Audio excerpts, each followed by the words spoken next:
Care and hope में खूबसूरत friends का स्वागत है। माय फरी बेबीज़ भी हमारी तरह बहुत ही प्यारे एंड खूबसूरत हैं। फ्रेंड्स, आप पता है हम और आप एक दूसरे को क्यों देख पाते हैं? जस्ट बिकॉज ये भगवान के खूबसूरत गिफ्ट के कारण। जी हाँ, ये आइज़ बहुत ही खूबसूरत भगवान की तरफ से दिया हुआ एक आशीर्वाद है।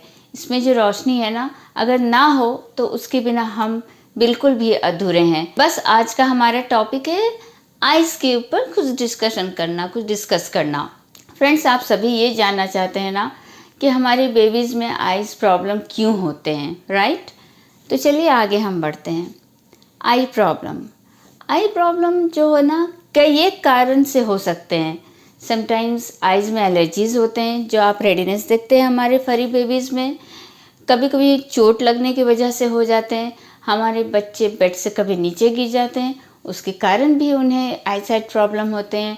उनके आइज़ रेड हो जाते हैं, आइज़ से वाटर आने लगती है। तो बहुत सारे अलग अलग कंडीशंस हैं जो हमारे बेबीज़ ये सब ट्रबल्स को फेस करते हैं। जिस तरह हम अपने आइज़ का केयर करते हैं, सेम हमारे बच्चों का भी आपको ध्यान रखना होगा। ये बहुत ही नाजुक पार्ट है हमारे ऑर्गन्स में, वन ऑफ द ऑर्गन्स में बहुत ही नाजुक पार्ट आइज़ है। इसका बहुत ही प्रॉपर केयर करना पड़ता है हम सभी को। और जब हमारे फरीज़ बेबी बॉर्न होते हैं ना, तो इस पे स्पेशल ध्यान रखना होता है। और वो क्या होता है ना फ्रेंड्स, कि जब भी हमारे बेबीज़ बॉर्न होते हैं तो उन्हें लाउड साउंड में ना रखें। ये भी कारण होता है कि उनके आई साइट में प्रॉब्लम आ सकती है, हम और आप नहीं समझते हैं। क्योंकि नर्व जो है ना, इतनी पतले से होते हैं ना कि वो समटाइम्स ज़्यादा साउंड के कारण ना, लाउड साउंड के कारण वो डैमेज हो जाते हैं, जिससे उनके आइज़ के ऊपर प्रॉब्लम आती है। उस वक्त तो हम ध्यान नहीं देते, हमें पता नहीं चलता है, बट बाद में ये हमारे अफसोस का कारण हो जाता है। तो इसलिए जब भी हमारे बेबीज़ बॉर्न होते हैं तो उन्हें साउंड से भी दूर रखें। और ये भी ध्यान रखें कि डायरेक्ट लाइट उनके आइज़ के ऊपर ना जाए। जो छोटे से टाइनी बेबीज़ होते हैं ना, जो एकदम प्यारे से बॉर्न होते हैं, तो उन्हें लाइट से भी हमें दूर रखना हो। अगर बेबीज़ यहाँ पे हैं तो हमेशा ध्यान रखें अपोजिट डायरेक्शंस लाइट उनके ऊपर फॉल करे, डायरेक्ट आइज़ के ऊपर लाइट ना लगे। जब भी आप आई ड्रॉप डालते हैं अपने बच्चों के आइज़ में, डॉक्टर जब आपको बोलते हैं ना बेबीज़ आए हैं, फिर एक टाइम देते हैं, रेगुलर इंटरवल देते हैं कि आई ड्रॉप उनको रिक्वायर्ड होता है, तो हमेशा ध्यान रखें अपने हैंड्स को हमेशा क्लीन करें। जिस तरह हम ह्यूमन अपने बच्चों को देते हैं ना कि हैंड्स वॉश कर लें, प्रॉपर हाइजीन होना चाहिए सब कुछ, तो उसी तरह हम बच्चों को भी, फरी बेबीज़ को भी ध्यान रखना होगा। हमेशा हैंड वॉश करके आई ड्रॉप्स डालें, उसके कैप को टाइट करके लगाएं, लूज़ कभी ना छोड़ें।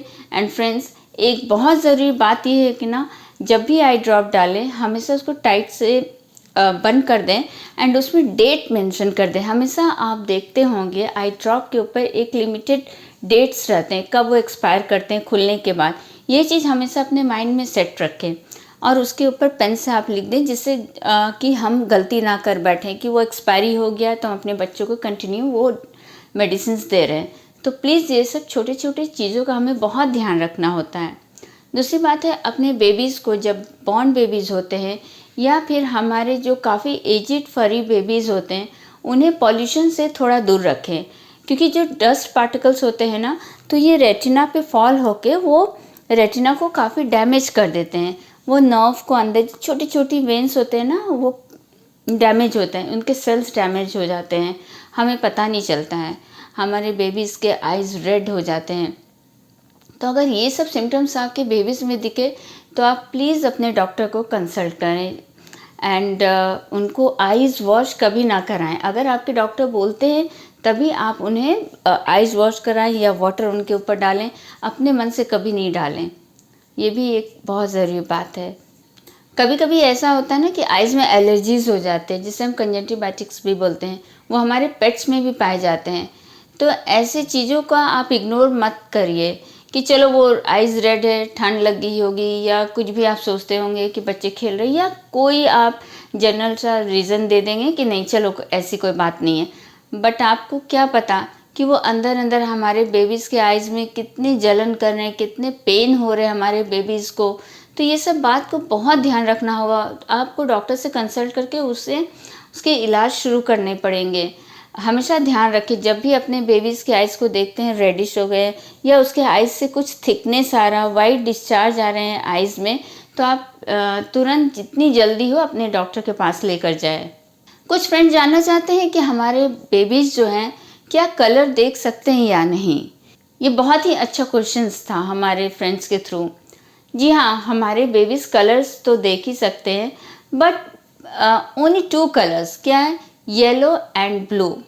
हमारे बच्चे सिर्फ येलो एंड ब्लू कलर ही देख पाते हैं। ये भी एक गिफ्ट ही है भगवान का। अदरवाइज़ काश अगर ये लोग नहीं इतना भी ना देख पाते ना तो हमें बहुत तकलीफ़ होती, बट वो येलो एंड ब्लू को पहचानते हैं। तो फ्रेंड्स, जब भी आप उनके लिए टॉयज़ लाते हैं या आप खाने के उनके कुछ बोल लाते हैं तो कलरफुल लाइए। जैसे ट्राई करिए कि येलो एंड ब्लू होना चाहिए, तो वो उससे देखते हैं, अट्रैक्ट होते हैं। टॉयज़ तो हमेशा येलो एंड ब्लू ही लाइए क्योंकि वो कलर वो पहचानते हैं। तो चलिए, आज का अगर एपिसोड आपको पसंद आया हो हमारे फरी बेबीज़ के लिए, तो प्लीज़ शेयर करें, लाइक करें, सब्सक्राइब करें, केयर एंड होप के साथ बने रहें। मैं उम्मीद करती हूँ कि यूँ ही आप सबका सपोर्ट हमें मिलता रहे और आपके पास हम रेगुलर हर एपिसोड में नई नई जानकारियाँ के संग आते रहें। तो फिर मिलते हैं नेक्स्ट एपिसोड में। अच्छे से रहिए, स्वस्थ रहिए और हमें याद करते रहिए। Bye bye, take care.